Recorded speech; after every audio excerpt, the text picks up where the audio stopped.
everyone. I hope everybody is doing great. Today we are going to walk into the world of classic literature, and let me tell you, I will be the first person to tell you that classics is not that difficult, because I was the same person who used to be very intimidated by the classics because the language is difficult. You're very unfamiliar with the language because it's very old.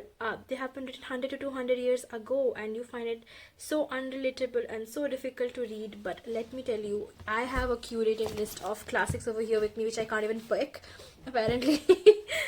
That are going to be your new favorite books because they are plot heavy. They have good plot, and you wouldn't even care what the language is, what the time period is, because the plot is so hot. So yeah, let's get started. Let's begin with a very good book which I would want to recommend because I just finished reading this book, and this was a beautiful experience for me because it's one of its first kinds, and that is James Baldwin's Giovanni's Room.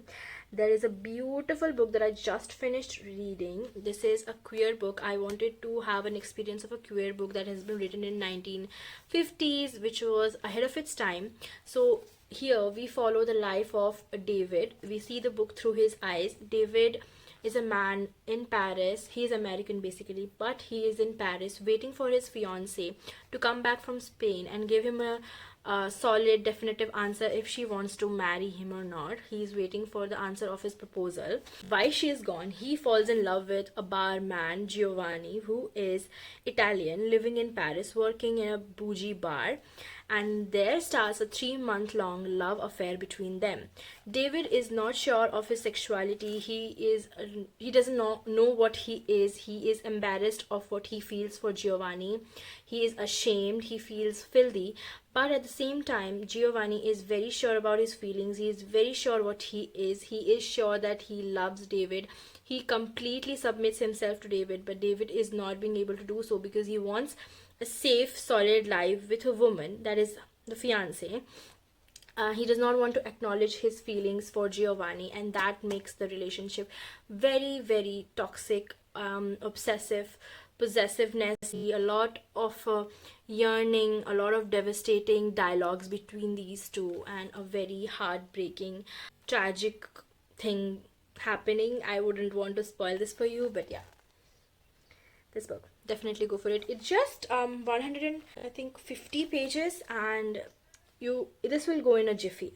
This book from this pile is The Catcher in the Rye by J.D. Salinger. I was 15 years old when I read this book, and I was gobsmacked because I felt so seen by this book. I could not understand a lot of it, but whatever I understood, it was something for a 15-year-old girl. So this book follows our protagonist, Holden Caulfield, who is 16 years old and has been recently expelled from his school for something, and now instead of going to home, he wanders here and there in the city of New York in this very cold winter. This book is sometimes very funny, sometimes very sad, sometimes very lonely, sometimes very messy. The narration of this book is very haphazard. It's like a stream of consciousness. It's all heart. When you read it, you understand the heart behind the writing. It feels as if a 16-year-old boy has written it. He is very lonely in this very dark, wintry solitude city, and he tries to protect the innocence of the children around him, like his sister. And his dream is to stand in the field of rye and catch children falling off from the cliff to save them. That is where this title comes in, The Catcher in the Rye. He wants to be the catcher and protect kids from the things that he has gone through. He wants their innocence protected, as his innocence was taken away from him because of hardship that he's going through. He feels misunderstood. Nobody understands him. No teacher, no parents, none. So he has no guidance in his life and is absolutely very melancholic and lonely. This book is written in haphazard way whatsoever is written, but this is so beautiful. Like, it's a very character driven book. There is no plot, as of I have seen. Like, there is no plot whatsoever, but just a lot of heart. and you'll find it very, very funny and relatable. You just definitely should go for it. The next book that I'm going to recommend, Great Gatsby by F. Scott Fitzgerald. Let me tell you, when I read this book, I was screaming because this book is one of those first books that changed my brain chemistry as a very young girl who was just going into classics. And this book is about our protagonist. What was his name? Jay Gatsby. Yes, how could I forget? Jay Gatsby, in the world of 1920s America, where everything is glamorous, parties, golden champagne, everything is just American dream, American ambitions. And Jay Gatsby has finally come back with all the wealth that he could earn, and this whole story has been narrated through the eyes of their neighbor, and he is telling the story that Jay Gatsby is finally back with all the wealth that he could earn, and whatever he is doing, whatever he is going to do, is everything for the love he lost, Daisy Buchanan. But she belongs to a world which is quite unreachable, because she belongs to a world where everything is careless and where you don't face consequences to the things you do. So he throws parties, very extravagant, very shiny and glamorous golden parties, just for his love of the life to come, Daisy Buchanan. Every single thing that he does is for her, and then start the story of dream, gap between what you are and what you pretend to be, tragedy, ambition that you can't ever reach, and forgetting your place in the world where every single thing reminds you of it. So yeah, that is the book, and I was like, what is happening? What is this book? This is something different. I have never read something like this. This is so tragic. I think everything that I'm going to recommend today is one way or the other tragic. I don't know. I love self-loathing. I love pain. So definitely go for The Great Gatsby by F. Scott Fitzgerald. This is like one-time classic that you have to take to your grave, this story. Yes. Next book that I'm going to recommend is non-fiction, and that is Letters to Milena by Franz Kafka. This is a non-fiction, and people would assume that it is very boring. I assumed it so, but was I wrong? Because this was so very much interesting. This is the compiled collection of letters that Franz Kafka wrote to his muse, his lover, Milena, throughout their affair, 2 years of affair. And after 2 years, Franz Kafka was the one who ended the affair, because Milena could not leave her husband, while Franz Kafka broke the engagement, that he was engaged and pretty much happy. But what he could do, he just fell in love with Milena. So it is such a beautiful book, because the things that he writes, the things Kafka writes to Milena, oh my god, they are so beautiful. Let me read one or two sentences to you.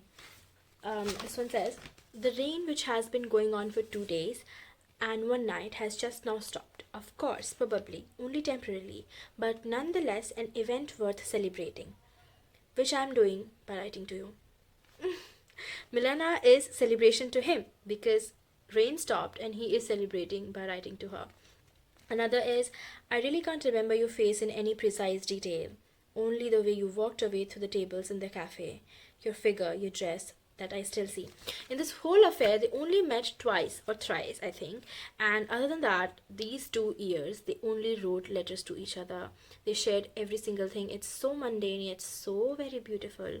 You would just die for Kafka, the man he was. He was such a romantic, die-hard romantic. If you love love, this is the book for you.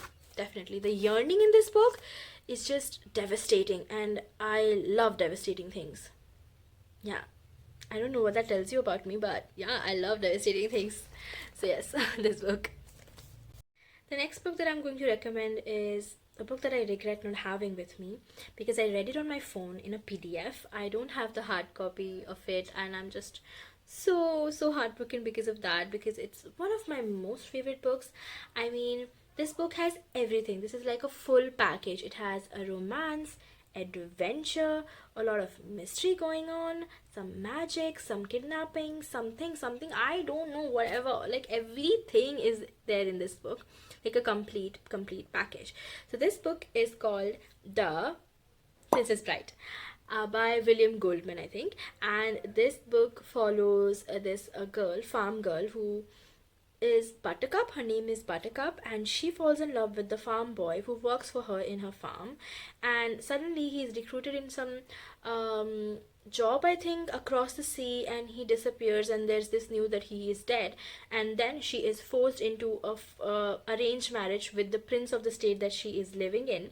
That hence the Princess Bride. But then she gets kidnapped, and that's when the story begins. That's when the adventure begins. And the love story in this, the adventure in this, the high stakes in this, the things they do for love, such a good book. I mean, like, you cannot sit still because a lot of things are happening at one time. Like, multiple storylines are going on. Such a high stake book.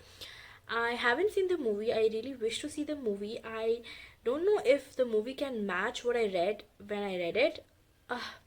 So good. Definitely go for it. The next book that I'm going to recommend is a Jane Austen book. But no, you're wrong. It's not Pride and Prejudice. She has written other books, you know, and very good ones too. And my favorite of Jane Austen books is Persuasion. Any day. I love Persuasion. This book is a story of Anne Elliot, who fell in love with Wentworth, but she was discouraged by his family members to disown him, to not love him, to not get engaged to him, not get married to him, because they think he is not handsome enough, not healthy enough, not up to their social status or standards. And Anne Elliot is persuaded into leaving him. That's why Persuasion. And then he's gone like this. She's heartbroken, regrets her decision, and stays single for the longest time. She is a spinster now. It's been, I think, 7 to 8 years now, but Wentworth is back and completely moved on. And Anne Elliot is grieving for him, is yearning for him, is absolutely heartbroken to see him looking for a wife, but not her. Is completely moved on. But because he is of the same social circle, they have to come face to face and have to face the reality that you're the one who rejected her and cannot yearn for him anymore. You cannot regret the decision. You cannot hate him for choosing another girl. But let's see what happens. Will the old dead spark ignite again? That's what it is. I love second chance romance. They are the absolutely gorgeous thing. I love when people yearn for each other. I love when they regret their decisions and want to come back to you, and you have the option to kick them out. Lovely. That is what it is. That is what it is. And I think the confession, I must have underlined it somewhere. Yes, I have this one. Oh my god. One of the best confessions I have ever read. I think it comes very close to Pride and Prejudice confession. I think it's better than that. Controversial, but I stand by it. Persuasion by Jane Austen. Okay, the next book is the reason why I'm still single, because I have my standards set. I want a devastating, hurting, and gut-wrenching romance. I don't want normal romance. I'm feeling called out for my standards. I'm feeling called out for self-hatred and self-loathe, because I want a very toxic romance, I think. And yes, I'm talking about Wuthering Heights by Emily Bronte. I wouldn't be ever tired of recommending this book. Emily Bronte, the woman you are, the book you have written. I don't know, guys, how to tell you. This book is set on like wild Yorkshire moors. It's a gothic, stormy love story, not at all soft romance that you would expect. This is about Catherine and Hitchcock, who are in love from their childhood. Hitchcock is adopted into family. He is gypsy. He is not white. Hence, is used as like a farm boy, a maid boy, I think. But Catherine and his soul are the same, and they fall in love because they grew up with each other, and they are parts of each other. They cannot stay away from each other for long. But Catherine chooses safety. Catherine chooses a high socialite to get married, and Hitchcock is heartbroken and he goes away. Catherine is heartbroken but married, I think, and Hitchcock comes back with a revenge plan. He is now very, very wealthy, and his revenge is so strong, his hatred is so strong that it affects the next generation as well. This is the love that haunts you, if you understand the pun intended. Oh my god, this is like the most atmospheric thing I've ever read. Like, let me check my notes. The moors feel wild and alive. The emotions are very, very strong. It's a love that destroys. It's a cycle of pain. It and how passion can turn something into dangerous and devastating and destroying. Next book is one of the first book that I read when I started reading classics, and it changed something for me. Like, it taught me what true love is for the very first time. And I'm talking about A Tale of Two Cities by Charles Dickens. It's one of my favorite books, and this book is about two cities, Paris and London, during French Revolution. This book's protagonist number one, Charles Darnay, who is a kind-hearted French aristocrat who is trying to escape the cruelty of his family in Paris, and another protagonist is Sydney Garton, who is a lawyer, very kind-hearted, very good, but has lost faith in himself. He thinks that he's good for nothing. Both of them fall in love with the same woman, Lucy Manet, whose kindness, warmth is a symbol of hope in these difficult times during the French Revolution. Something happens, and Charles Darnay is being framed for something that he hasn't done and is pulled back into Paris and is on a death row. Charles Darnay and Lucy Manet fall in love with each other. Sidney Carton is heartbroken, but he would do anything for his love to be happy. He wants Lucy Manet to be happy with Charles Darnay, so he is going to do something about it. Will he make a great sacrifice, or will he take away the love of his life when Charles Darnay is about to be on a death row? Let's see. It's all set on the backdrop of French Revolution. You see a lot of insights happening. You see a lot of corruption, treachery, treason happening, a lot of heartbreak happening, and yet there is hope. That is what The Tale of the Two Cities is by Charles Dickens. I have like underlined through. It's a beautiful, beautiful book. The next book that I'm going to recommend is The Phantom of the Opera by Gaston Leroux. This book is set in the famous Paris Opera House, which is full of music, secrets, and shadows. This book follows Christine Daae, who is the famous singer of the opera who has suddenly risen to fame, and she believes that she is being guided by the angel of the music, but the truth is far, far, far away from it, because the person, the tutor who is mentoring her, is none other than the infamous Phantom of the Opera, who lives under the opera in the maze of tunnels. He is a very talented, brilliant, soft-spoken, yet tortured man. Phantom of the Opera is obsessed with Christine. He teaches her, guides her, watches her, and demands her to become the famous singer of the opera. He does things to protect her from the people who don't want her to get famous.